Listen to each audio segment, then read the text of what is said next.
In this section, we're going to look at your general algebraic or arithmetic of matrices, adding, subtracting, multiplying, etc. And let's start with an example.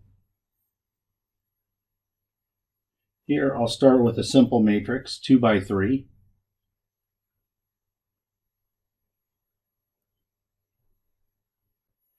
Many times, if we want to speak about a matrix but we don't know what its entries are, I may rewrite this as the following.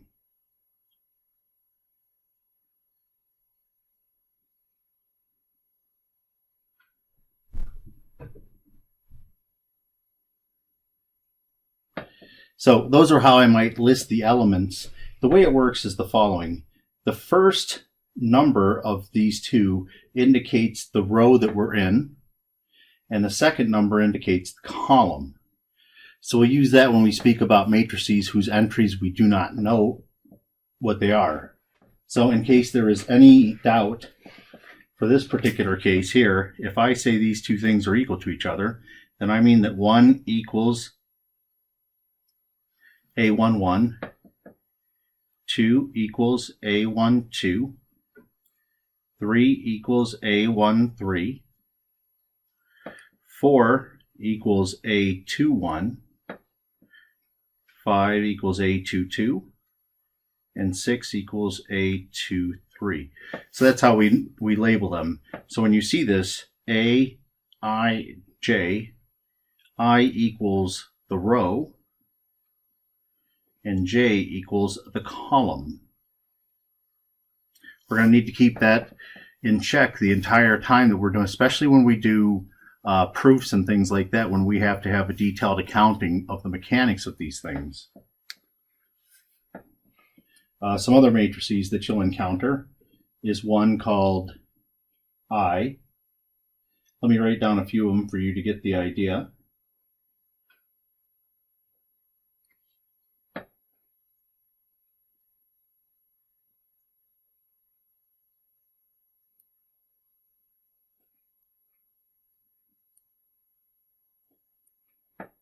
And one more for good measure.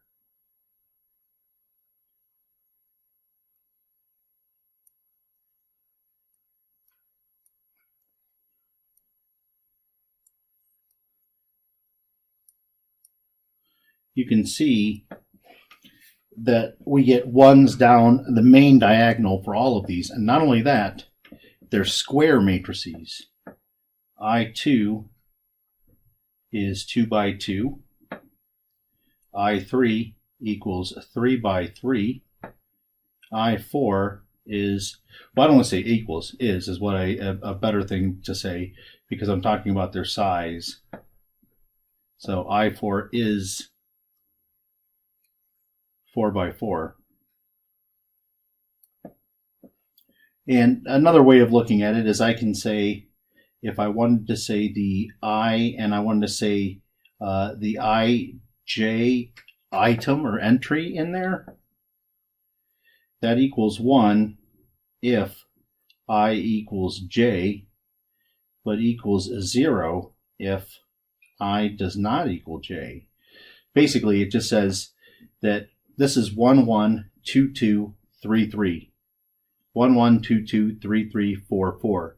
So whenever these two things agree, we have a 1, but then off of that diagonal, we have zeros. IN is called the n by n identity matrix.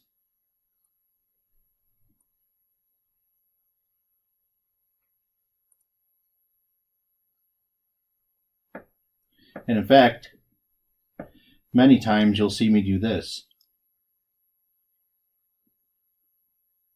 Remember these vectors? They were special vectors with ones in only a specified place. So many times that's what we'll refer to. I'll write IN like that to indicate those column vectors are those E vectors that we had talked about previously.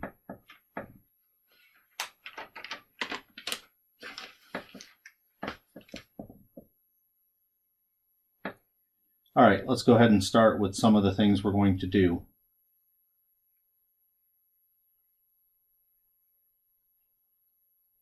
Most of these are pretty straightforward, and I don't have to do much to explain much to you, but let's just do an example.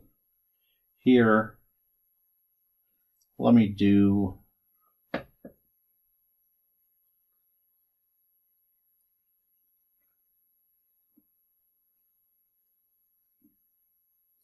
and then when I add these two, each of these are 3x1 matrices. And then when I add them together, I add item per item or entry per entry. So I'll do 1 plus 4, I'll do 2 plus 5, I'll do 3 plus 6,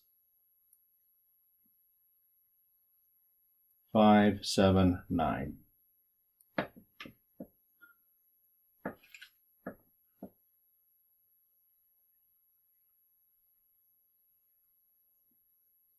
Now watch, as I do this, you're going to see that since we add entry to entry,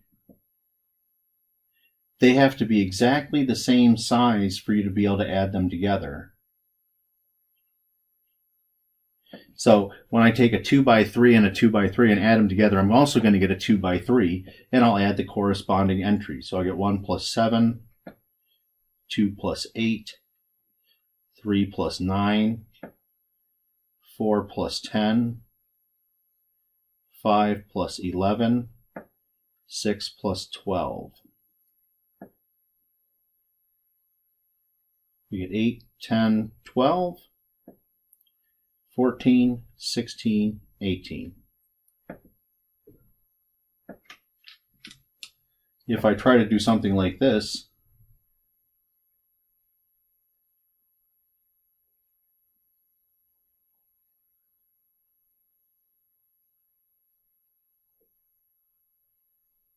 this is not defined. So addition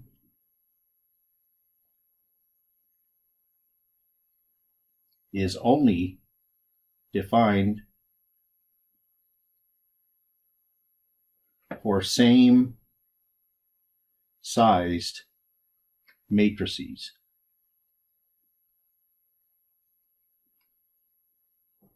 So what I'm talking about then is if A is m by n and B is m by n, then A plus B is defined. And if you want, I don't know that I need to really talk much more about this, but basically, if I have my matrices, say A11, A12, up to A1n, remember, the second number lists the columns, and we have n columns since A is m by n. And then the rows will go A21, and then I'll go down until I get to AM1. And then my ending spot will be AMN. And I will be able to add it only if B is the exact same size.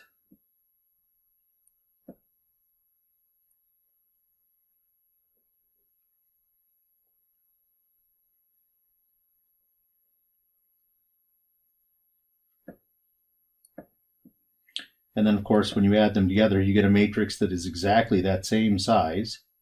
So I get A11 plus B11, A12 plus B12, all the way until I get to the end there, A1n plus B1n, A21 plus B21,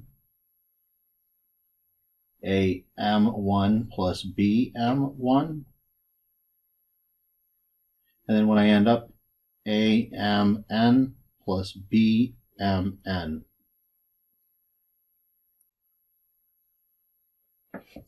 Next, we have scalar multiplication.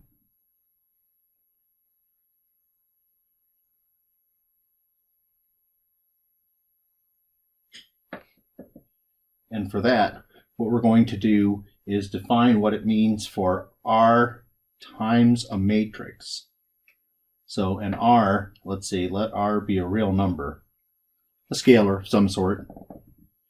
So if I have this, then I'm going to multiply R times every element or every entry in that matrix.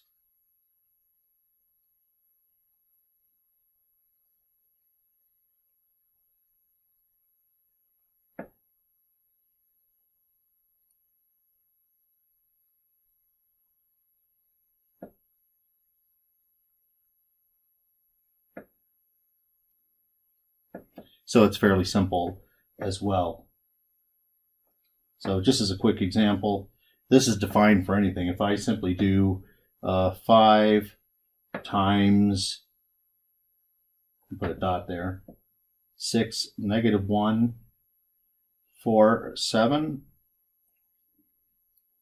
I'll get 30, -5, 20, 35. If you do this negative and put it in front of there, treat it like it's a -1 times that, and that way you will take the negative of every single item in there.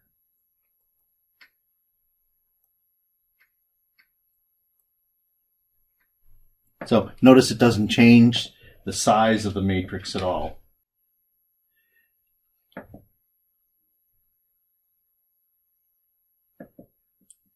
Now for a theorem.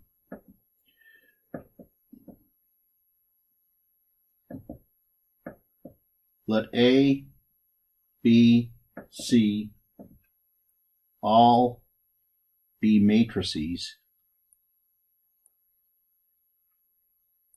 of the same size, and let R and S be scalars. Well, if I take A plus B, that's no different than B plus A. This is commutativity, of course.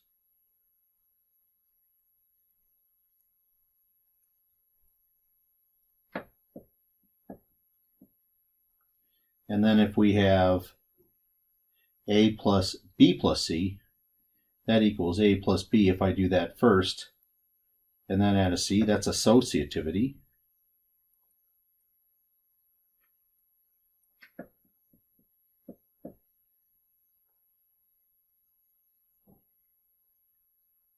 Here we have this is an additive identity.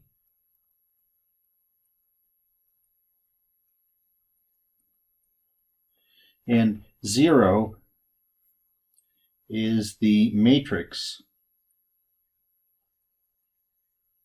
with all 0 entries. That'll serve as our additive identity for this world.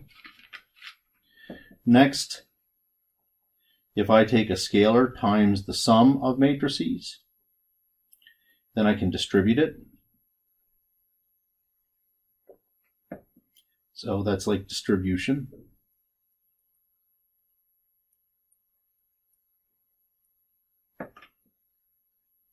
And I have something of a reverse form of it. If I take R plus S and multiply it by a matrix, that is RA plus SA. So this is like a second version of distributivity. And then if I take R times SA, that's no different than RS times A. So every single one of these use the properties of the real numbers. I'm not really going to do a proof of this. I'm just going to call it a proof, but I'm not really going to do it much. Really, in this one, when I add the items together, Aij plus Bij, then I can simply reverse them because the real numbers are commutative under addition. So most of these properties work that way. For the next one, you'll see something like Aij plus, and then you'll have Bij plus Cij. Well, in the world of real numbers, that is associative, that addition. And this is basically the reason why all of them work. I don't need to do a plus, well, let's just do aij plus 0 is aij. What else can I do? 4. You'll run into r times aij plus bij. And I can multiply through using the distributivity of the real numbers over addition.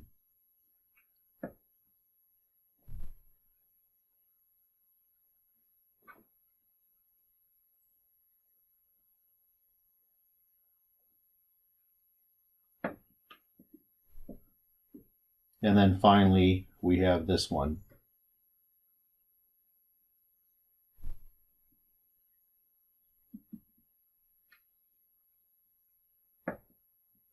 And that makes pretty quick work of that theorem. Next, now this is where it gets complicated.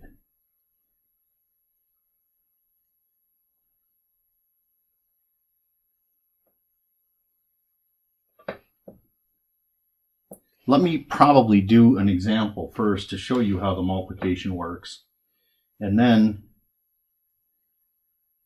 I'll show the definitions and whatnot. So we have, let's say A is a 2 by 2 matrix. 1, 2, 3, 4. And B is a 2 by 3 matrix. So I'll put, let me see, 5, 7, 9, 6, 8, 10. And now let's go ahead and do A times B.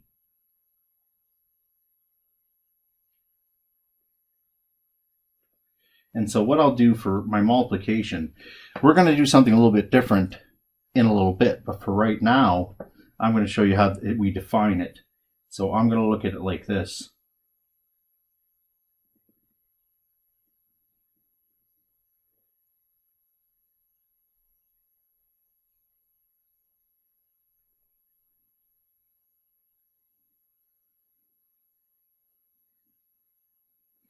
And then what I'm going to do is take the A and multiply it to every column.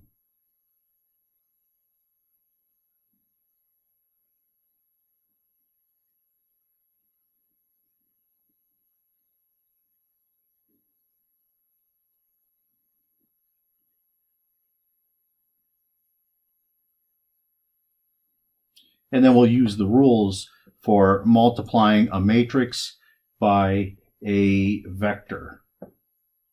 So let me do, well, let me set it up equals, and what I'll do is I'll sit here and wait until I do the individual multiplications. So let me see, A was what, 1, 2, 3, 4? So we're going to do 1, 2, 3, 4 times 5, 6. And remember, this is going to be a vector. And what do? We match this row with the vector for the first slot. So I do 1 times 5 plus 2 times 6.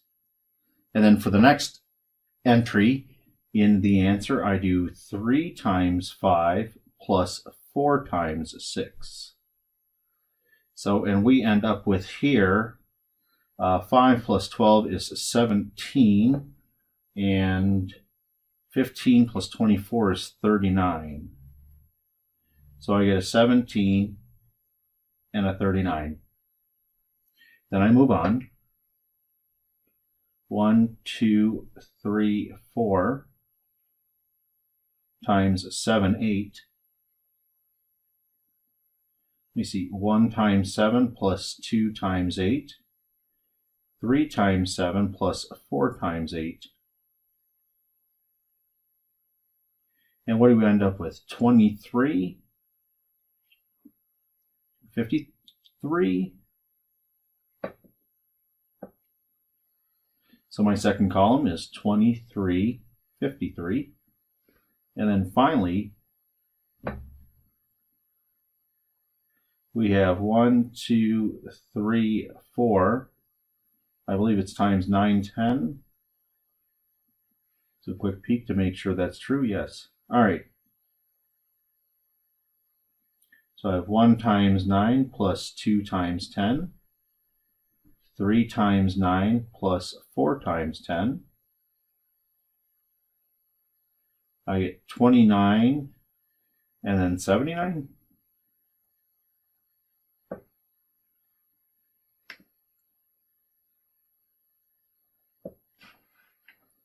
So let me check that last one again. It seems like something is off.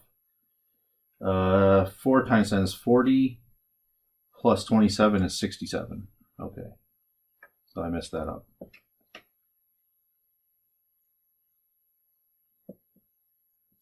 And there you go. So we define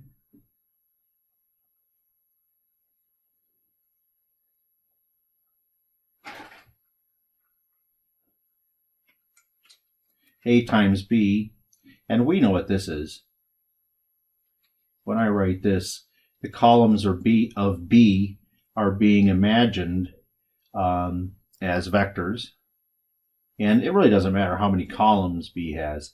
What's important is that the number of rows of B matches the number of columns of A, because if you look at each of these multiplications, when I did them, I matched up a row with the size of that vector.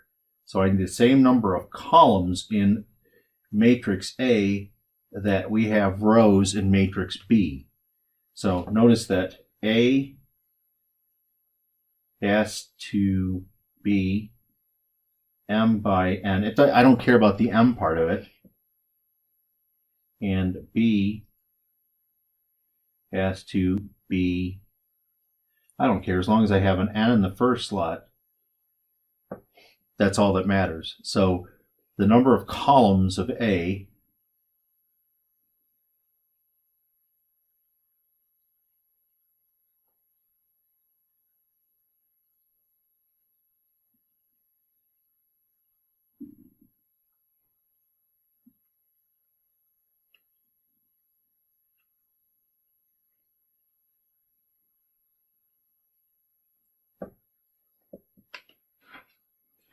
Now, interestingly enough, look at this. This up here was A times B. So there it is, A times B. But notice this. B times A is not defined. That's because if I had B, what was B? 5, 7, 9.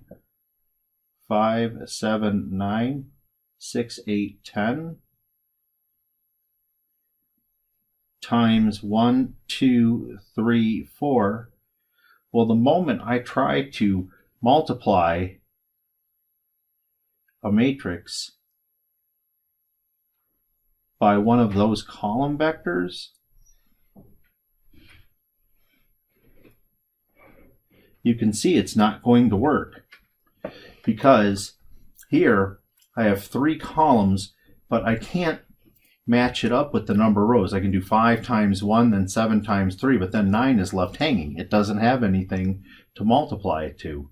So what's important is the one on the left, the number of columns of the one on the left must match the number of rows of the one on the right. So note, A times B usually does not equal B times A. So for multiplication, as far as that's concerned, we do not have commutativity. In fact, you could see from that previous example, B times A wasn't even defined. Let me do just 1 or 2 examples real quick. Suppose I have 1, 2, 3 times 4, 5, 6. So here I have a 1 by 3 times a 3 by 2. So 1 by 3 times 3 by 1. So since we have those 3's in the middle like that, then this multiplication is defined. What are we going to get? Well, let's go ahead and do it. I'll do 1 times 4 plus 2 times 5 plus 3 times 6, and that's all there is to it. You get simply a real number. Let's see, 18, 28, 32.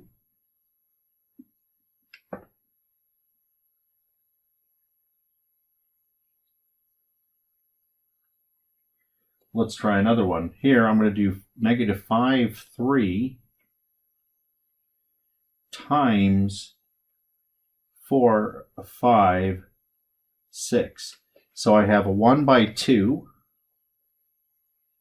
I'm sorry, 2 by 1. I said that backwards. I have a 2 by 1 times a 1 by 3. So it's okay. The number of columns of the left matches the number of rows of the right. And here's what we do.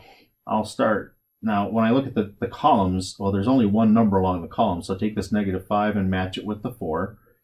So I'll go ahead and write it. I think I'll do it this way.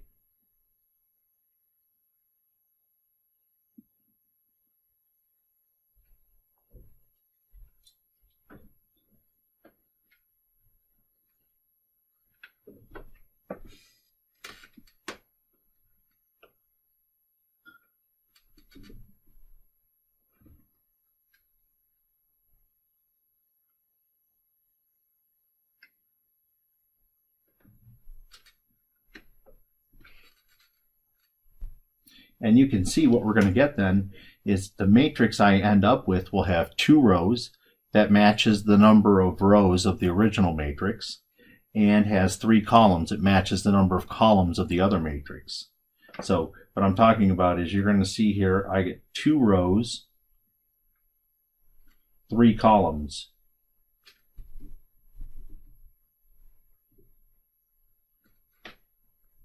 Up here you could have seen it as well.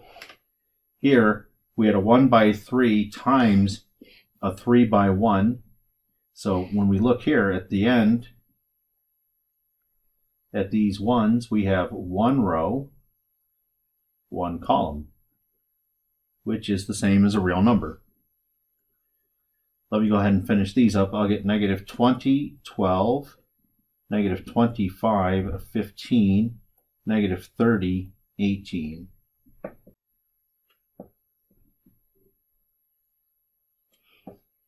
So I'll just make the note that I just said. Note, if A is m by n and B is n by p, then AB is m by p. We can actually prove this. If I look at AB, I'll have A times B1, B2, BP, like so. When I multiply A through to each piece, I'll get AB1, AB2, ABP. Now remember that A times a column vector is itself a vector, so we have P columns. But also remember that the number of rows of each of these vectors has to match the number of columns of A. So each of these vectors has n rows. I guess I really didn't say much more than I guess I said a lot less than I should have. I'm missing a lot of the details for this, but you know this from what we've done before. These are going to be this whole thing will be an n by 1 vector, and then you can see n rows, 1 column, and then we have a total of p columns because each one of these is a column vector. If A is an m by n matrix,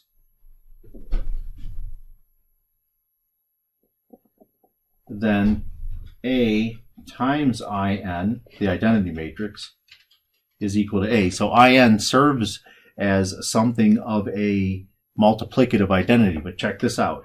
If I try to do the other way,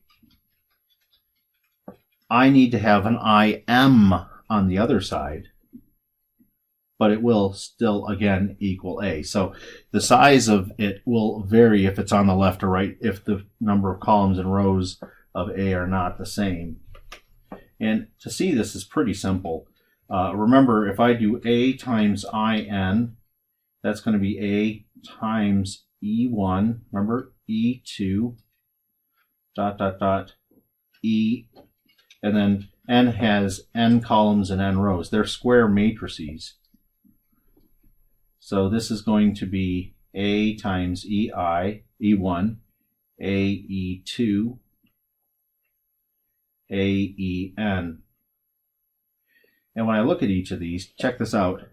If I do A E1, I'll do one or two of them so you can see what's going on. That's A times, I have a 1 in the first spot and zeros after it. A could be thought of as A1 up to AN, like so.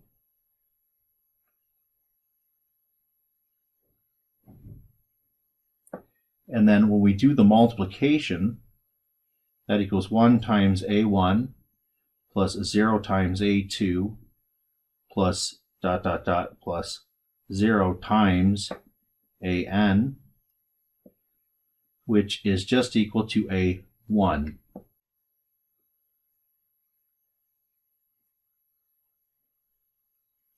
And you can try it yourself. Maybe do AEI to tell you. That is, let me break this up. A1 dot, dot, dot, then I'll put AI somewhere out there. AN, and then when you multiply it times that times EI, you get zeros, then you get a 1, then a bunch of zeros after that. And that 1 occurs in the ith entry. And so when you multiply it all out, all you're going to end up with is AI. So this will be A2 dot, dot, dot, AN, which is A again. Next, we show a shortcut, I guess, called the row-column rule for multiplication. Let me show you how it works before I actually give you the details, the mathematical details, that is. So let's do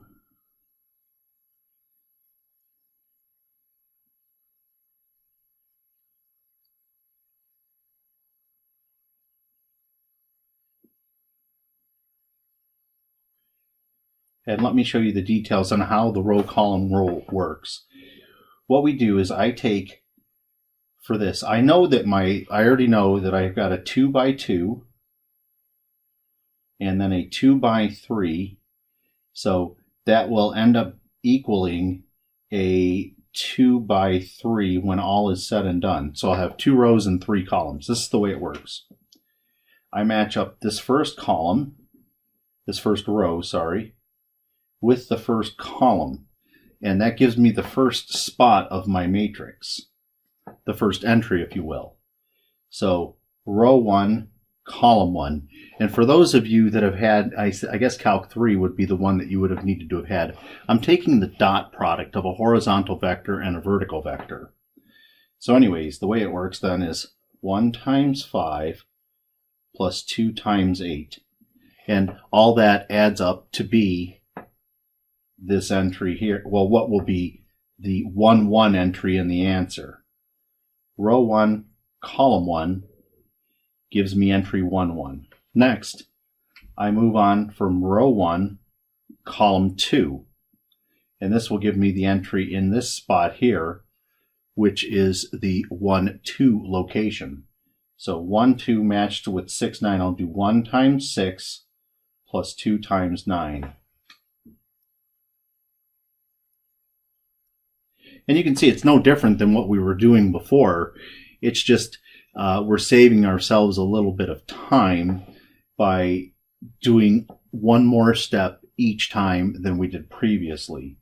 And then finally, for this row, I'll do 1, 2 matched with 7, 10. So 1 times 7 plus 2 times 10.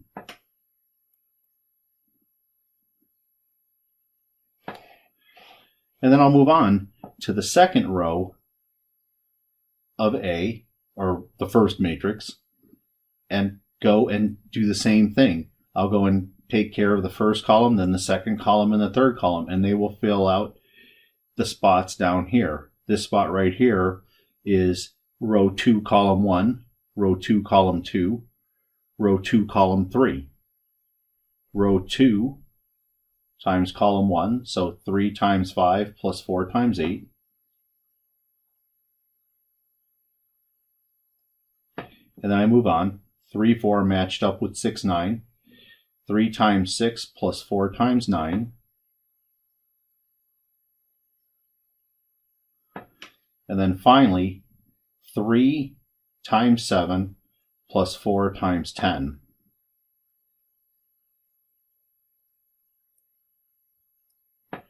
And let's see what we get for this. Here I'll get 5 plus 16 will be 21. And I'll get 6 plus 18 will be 24. And then 7 plus 20 will be 27. And then 15 plus 32 will be 47. And then 18 plus 36 is 54. And then 21 plus 40 is 61. And there you go. Let me do it in a slightly different fashion. And this may be painful to watch, but nonetheless, it'll be instructive. So I'm labeling the entries of the first matrix.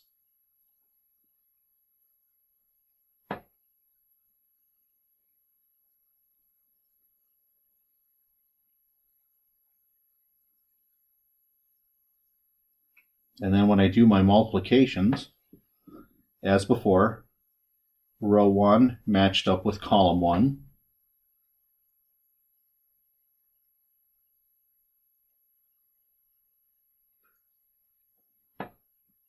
And then I'll do row 1 matched up with column 2.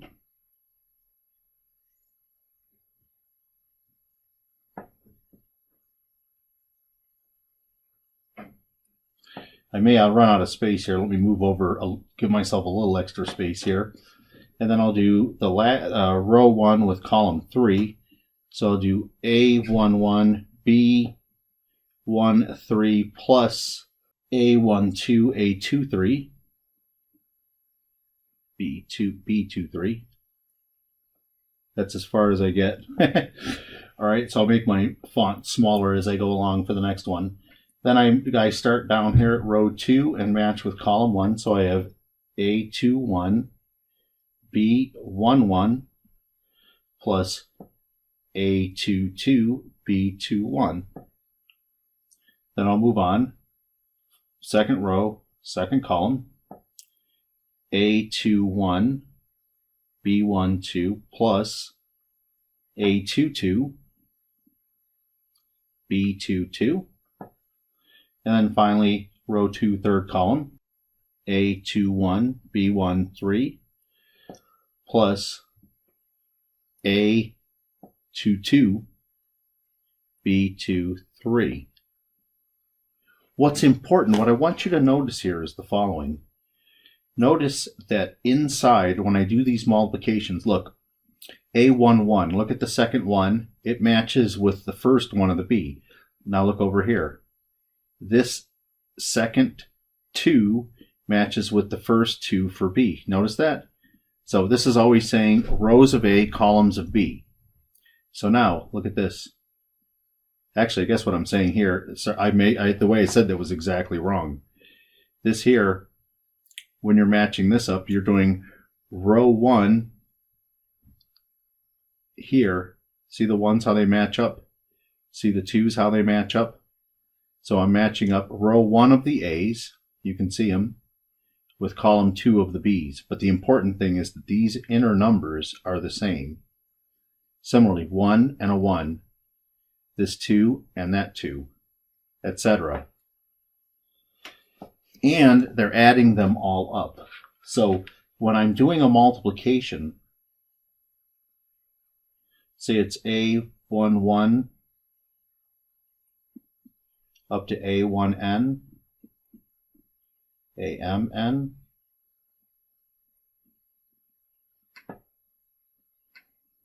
and I'm multiplying it, and B's may be of a different size. But I know that I have to have n rows for the B.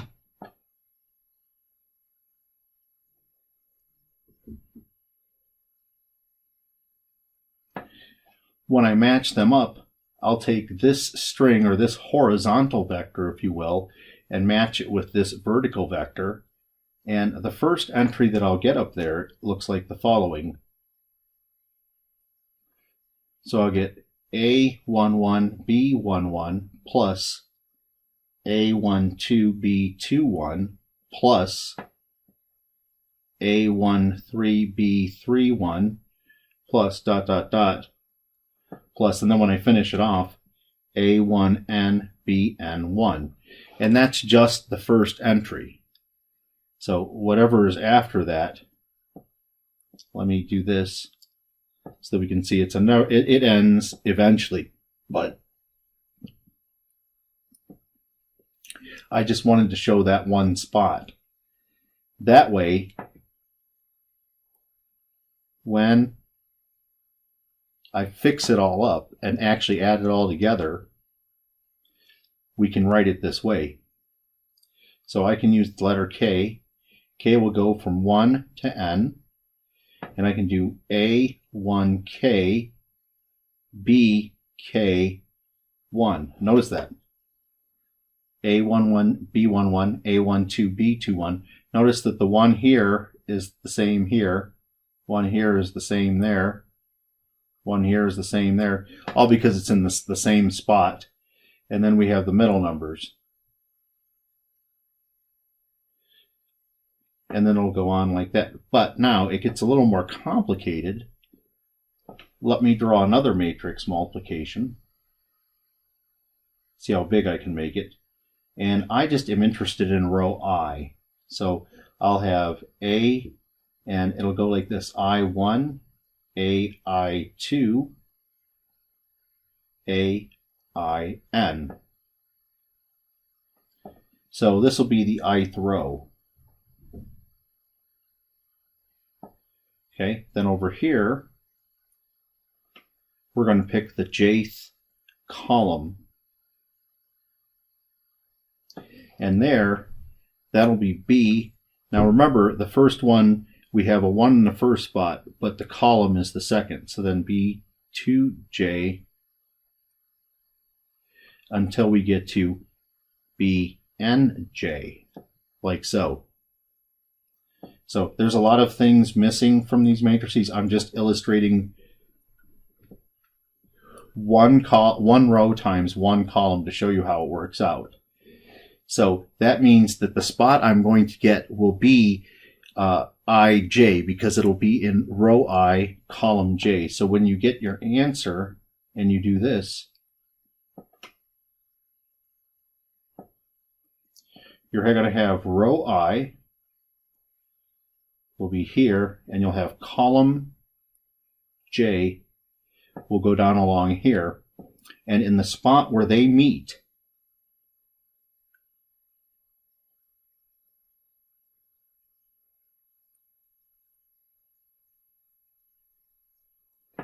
you'll have that entry. So I'll try to make it look like something along those lines. So that's why it's so cumbersome here. Notice that you can see that it's going to work. You're going to see that the second number for the A's matches with the first number for the B's. and there it is right there. And these numbers, the first number here, this I and this J, don't have to be the same.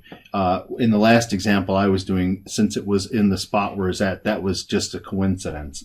But generally speaking, this here is the formula then for getting your elements in the product matrix.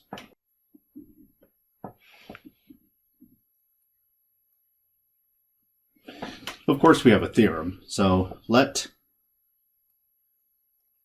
A be an M by N matrix, and let B and C be matrices for which the multiplications are defined.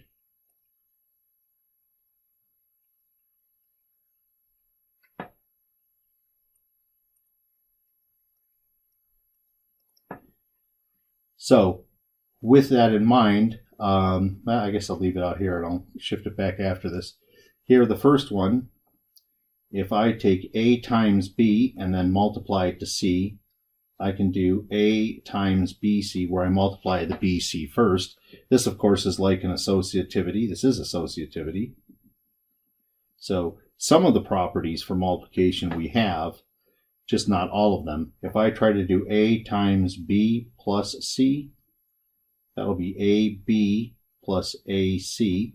So we have a distributivity.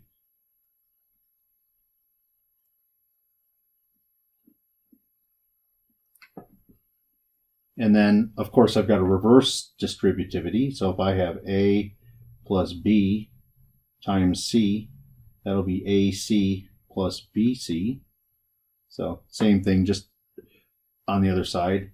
This one we've seen before. If I do R times AB, I can take and put the R with the A and then have a B, or I can do A times RB. So I can move the scalar in and out. R, of course, is a real number. And then finally, the one I've already talked about,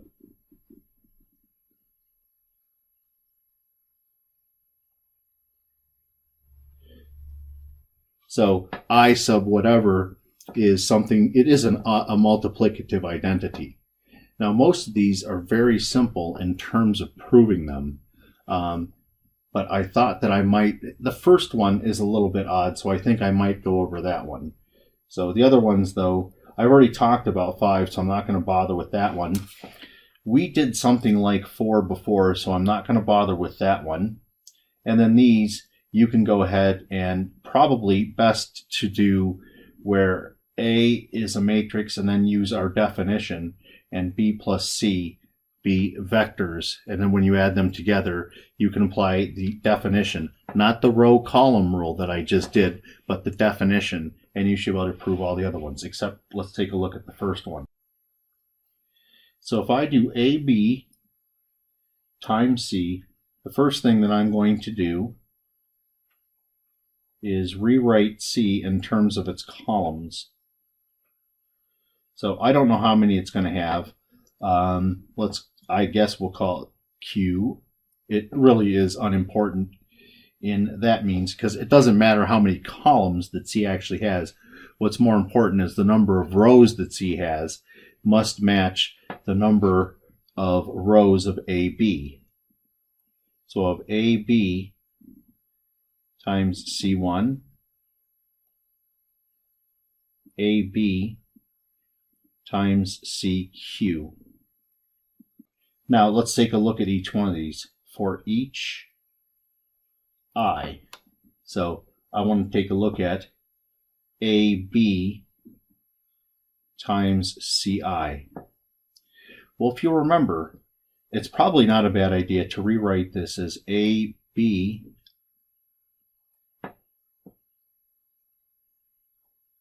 C1I, C2I, and then, like I said, as long as we have the number of rows of C matches the number of columns of B, so let's just call it CPI for the last one, we can break this out into the following.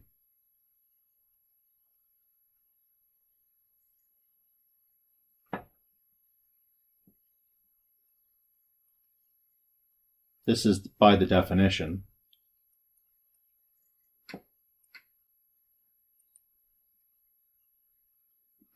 Like so. And then I'll use that one property, which was property 4 or something in the theorem, an easy one to prove. This is a more difficult one to prove. I can pass scalars inside and out as such.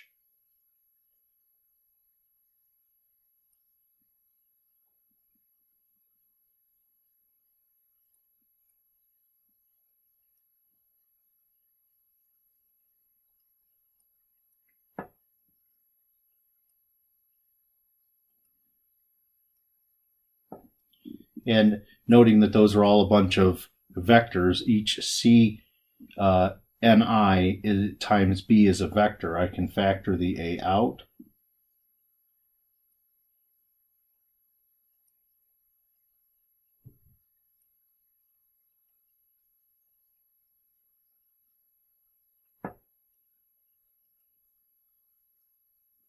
Like so.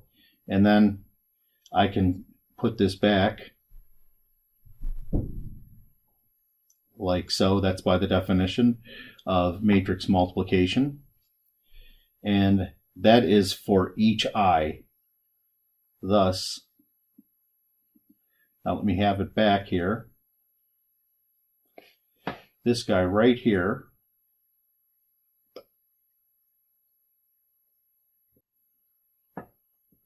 that thing right there then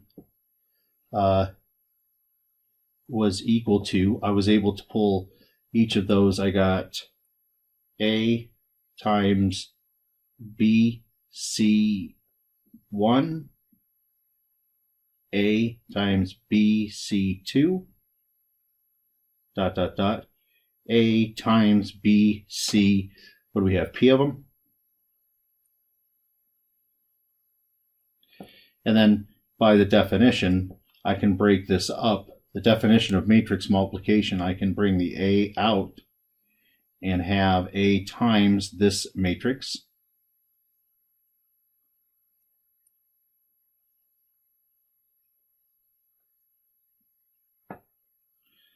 Like so. But then that's A times BC by definition.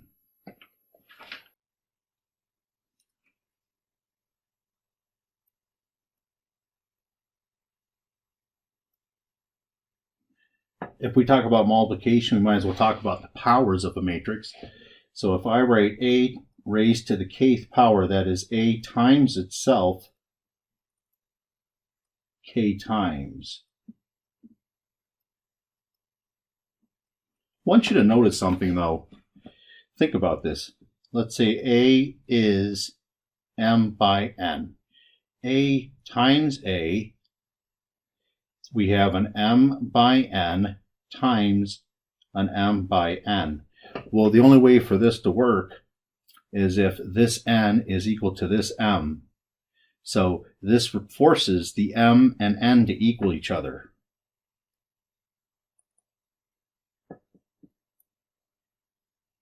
So I need the number of rows and columns to be the same for powers of matrices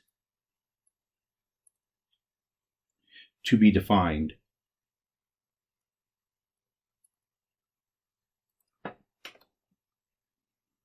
And let me show you a couple of interesting things here. As an example, let me start with a really simple matrix. Some of my examples are meant to show you that the things that you can count on regular multiplication to do, you cannot rely on matrix multiplication to do it as well.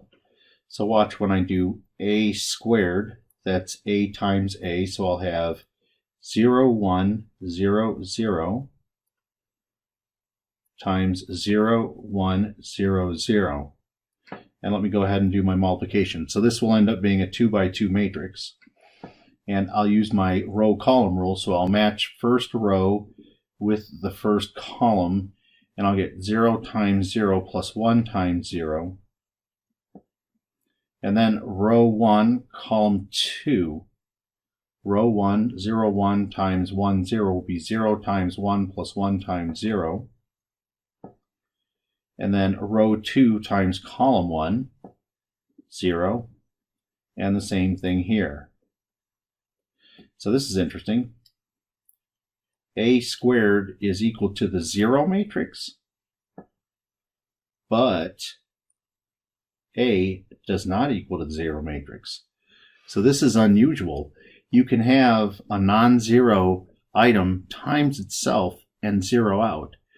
So if you see something like this, here are some things that you cannot do. Things you cannot count on when it comes to multiplication.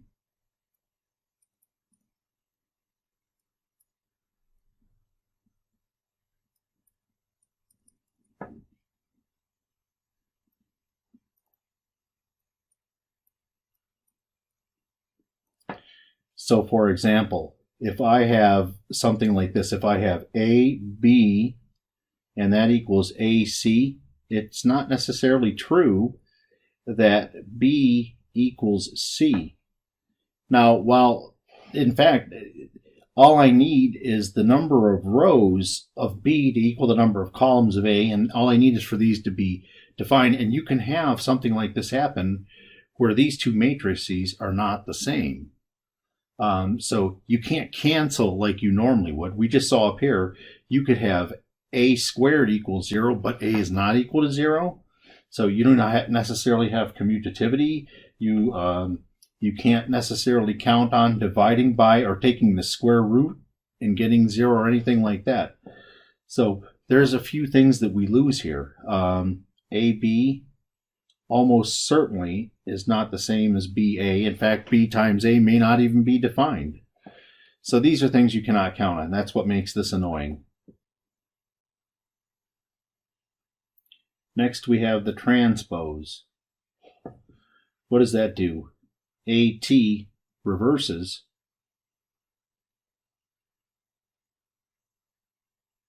the rows and columns of A. What does that mean? It means entry Aij in A will be Aji in AT. That T stands for transpose. So as an example, let's say A equals 1, 2, 3, 4, 5, 6. A transpose will reverse the rows and columns. That means that this row 1 will become column 1 here. And then this second row will be column 2. This adds a lot of complications to things.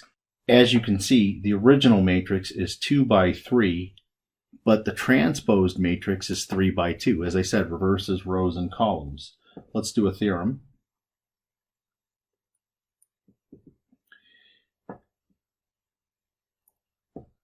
Let A, B be matrices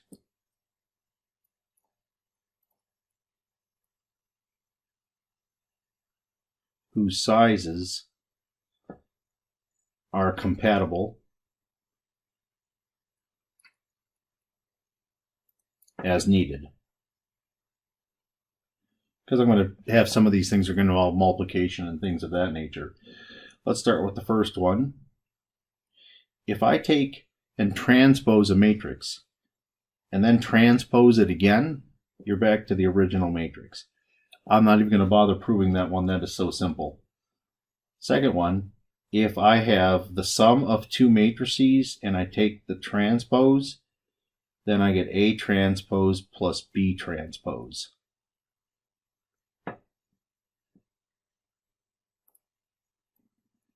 For any scalar R, RA transpose is R times A transpose. And this is the biggie. This is the most cumbersome one.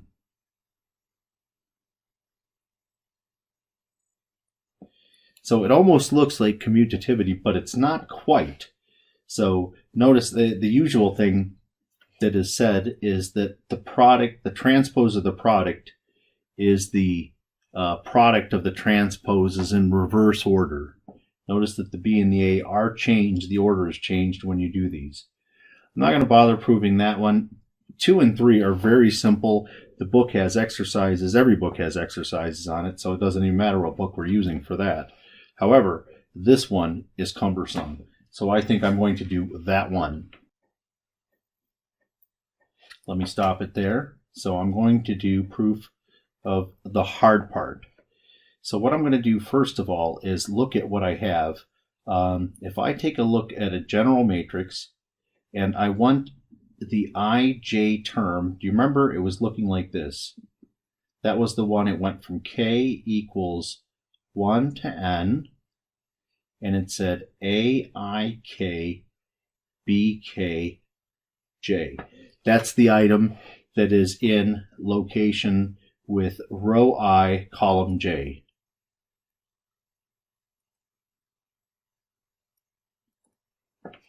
Okay, that's important. Then if I take a look at that,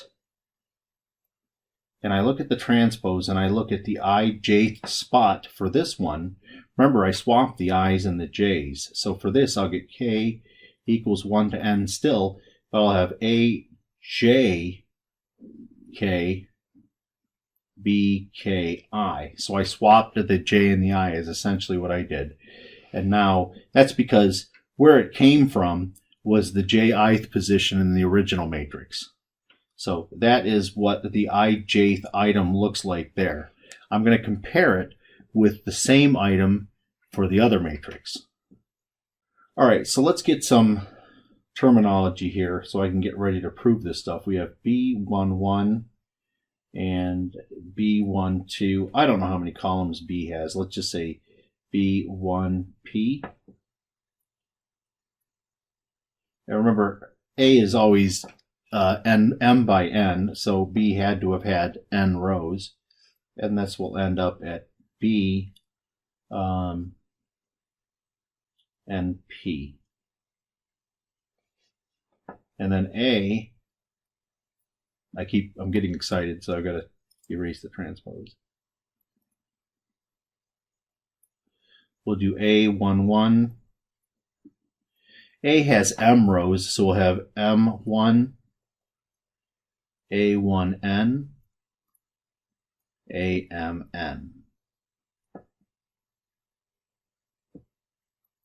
Now let's take transposes. Here we'll have B11, but then I'll have B21, and that'll go off to BN1. And then my B12 will be here, and you can see B1P. So it became, my first row became a column. And then here, BNP. Notice, by the way, the diagonal elements are not changed because their I and their J are the same when you look at them in that way. And then A transpose, same deal. A11, A12, A1. Now A had n columns and m rows. All right, what I'm going to do when I do B transpose times A transpose, let me put it does looks like point A transpose. Let me put it here.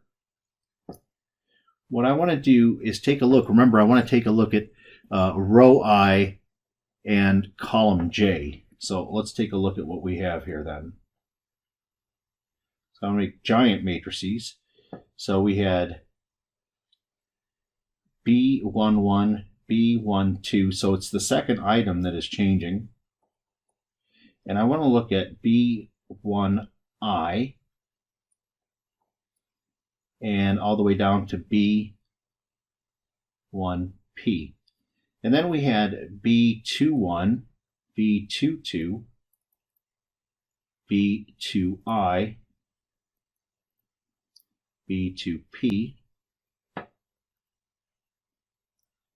B, and then we would have had N1, and then we would have B, N, I, and then we have B, N, P. So there is row I. Let me move this over. I didn't mean to do that. Let me move it over a little bit. So this is row I right there. Let's go ahead and square it off. And for the A's, let me go ahead and do the same thing with them, except this time I want to highlight column J. So I'll have A11, A21, and then I'll have AJ1, AM1,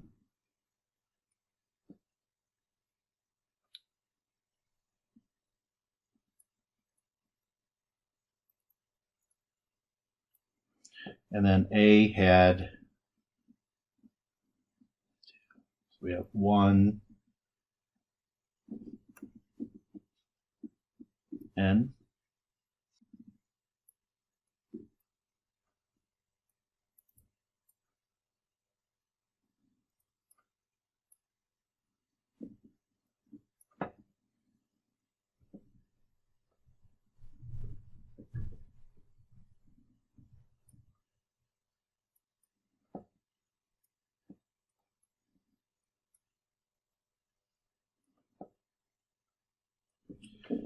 all right, so this is the column I'm going to match up.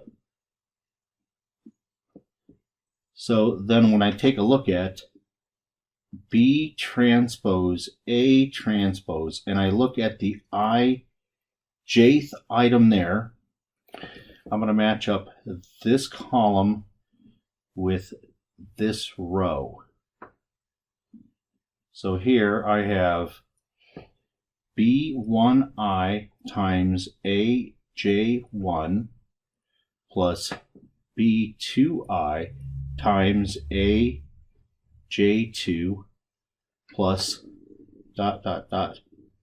plus until I get to the end, BNI times AJN. And let me rewrite that. Notice here we have this one matches with that. Let me go ahead and put it in the correct order. So I'll do AJ, let's call it K, BKI. Notice then that when I reverse the order here, I'll put the A first, the B, that way I can make sure that this inner numbers are the same. And of course K equaled 1 up to N. So that's the element there. So now let's go back up here and see what it was for the other matrix when I did all that multiplying. Ah, there it is. Let me take this.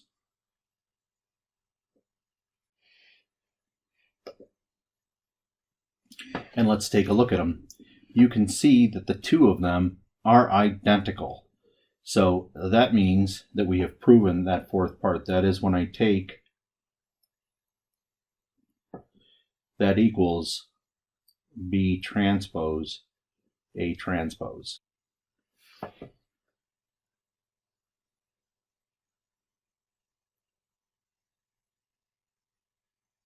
For the rest of the things that I'm going to do, I'm just going to call them miscellaneous because they're important ideas that I want you to see, but they don't necessarily match with a highlighted title of the section.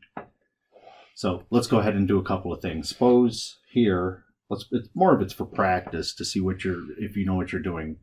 Suppose I have A equals the following matrix: 1, -2, -2, 5. By the way, if I took the transpose of this matrix, it would be the same thing. So some matrices, when you transpose them, you get the exact same matrix. That's because the diagonal elements stay fixed, whereas it just swaps the non-diagonal elements. All right, suppose I also know this. AB equals -1, 2, -1, 6, -9, 3. Now what you need to do is find B.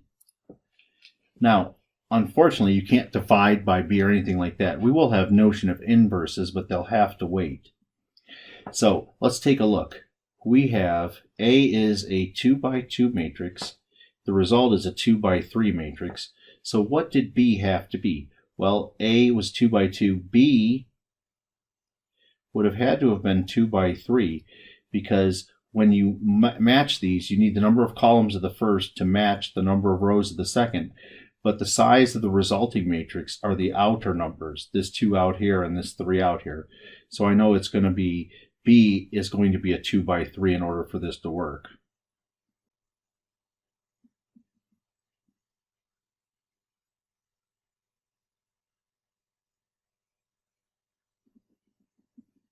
I think we'll do it like that.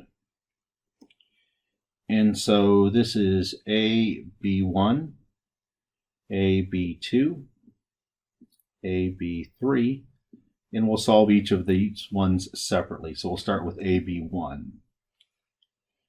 AB1 equals, and of course that's this column here, -1, 6.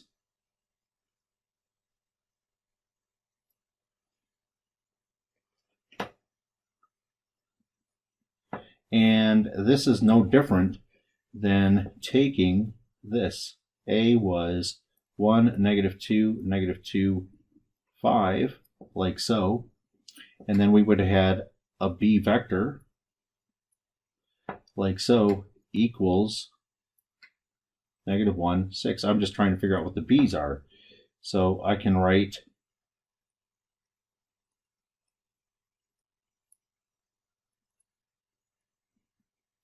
and this will allow me to solve for that B1 vector. Well, there's not much to do here. I can take 2R1 plus R2.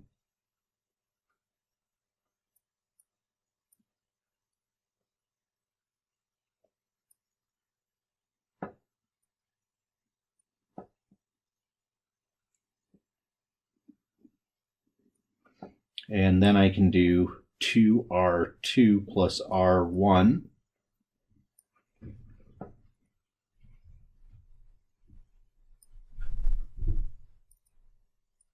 Like so. And I now know my B1.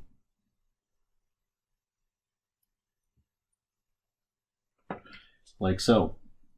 I'll leave the rest of them to you. This is for you to try. B2, I'll tell you what it equals, using exactly, in fact, the exact same steps. -8, -5, and B3, which was the third column of B, was equal to 1, 1. So this is left to you.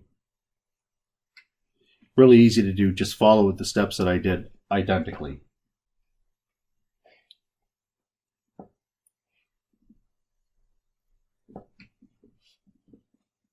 Suppose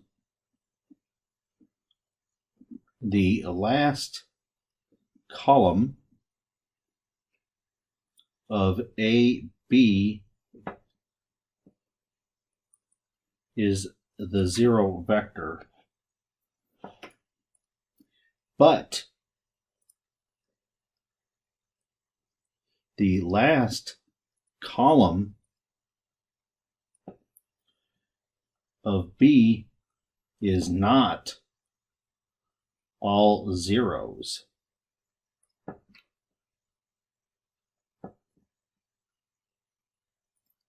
what can you say about the columns of A? So let's just do A, B, and we'll think of it as A times B, where the B's are situated with their columns. So we have this. And so this is A, B1, dot, dot, dot, A, BP. There's our last column. So we are told that A, BP is the zero vector, but BP is not the zero vector. So what do we know about A then? Remember that this here is nothing more than a linear combination of the columns of A. So let's go ahead and break this down even further. So I can think of this as A1 up to AN. And then my BP, let me write it as B1P, B2P, and I vectorize something that shouldn't be. These are real numbers here. BNP. And then when I rewrite this, I'll have B1P, A1, plus B2P, A2, plus dot, dot, dot, plus BNP, AN, and I know that all that stuff is equal to the zero vector. But not all of the B, I don't know what you're going to call them, IPs are zero. What does that mean? When you have this linear combination equals zero, but not all of the coefficients are equal to zero, this implies that A1 up to AN is linearly dependent.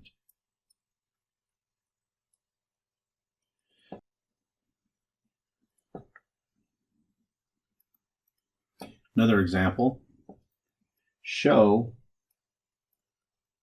that if the columns of B are linearly dependent,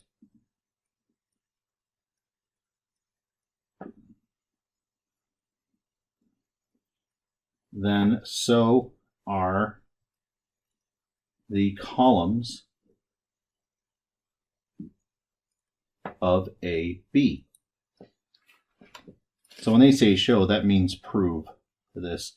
So I'm going to do the same thing that I did before. I'll do AB equals A times B1 up to BP. And of course, AB1, there's first column. ABP, there's the last column of my product matrix. Now, since the columns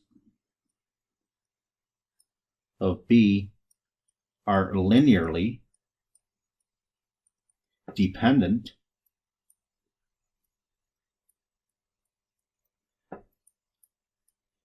there exist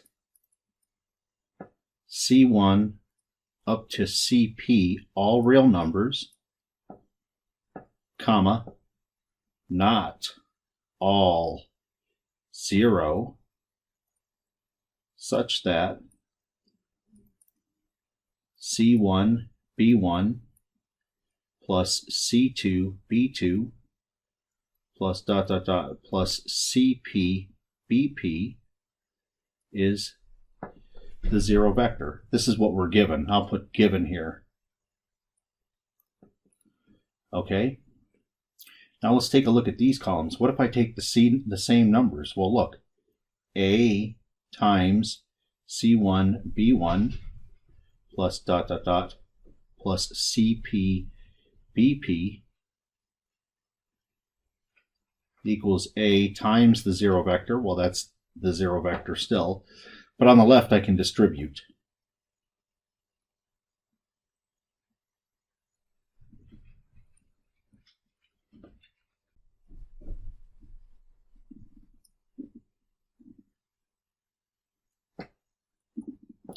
And then I can bring this in the following format. This is still 0.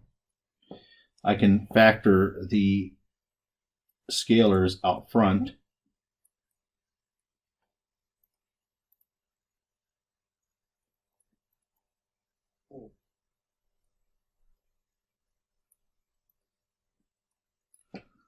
Well, lo and behold, this implies that the columns A, B1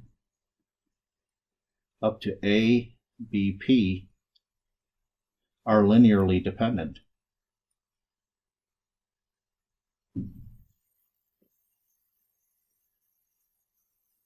Because not all of the C's are 0.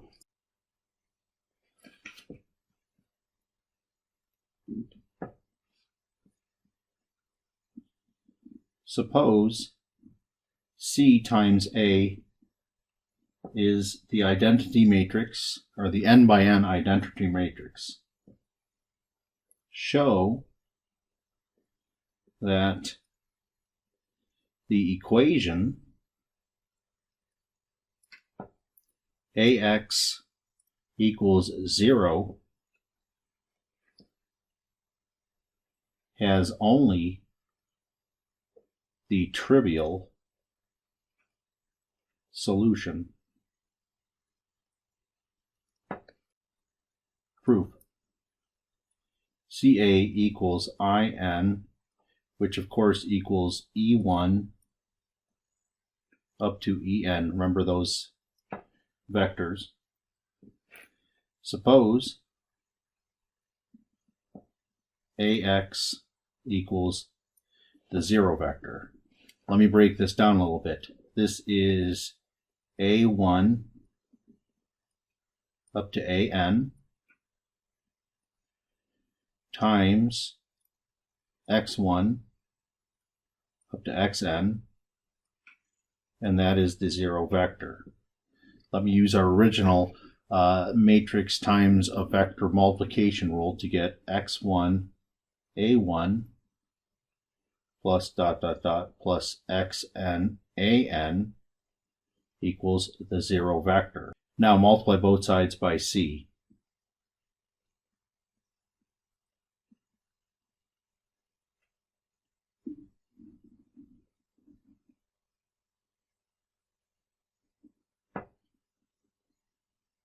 So we'll have something that I did before.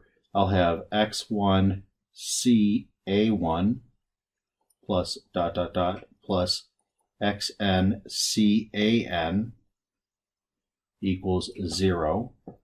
Well, the 0 vector, that is. I already know what this is. This is CA1 dot dot dot CAN times X1 dot dot dot XN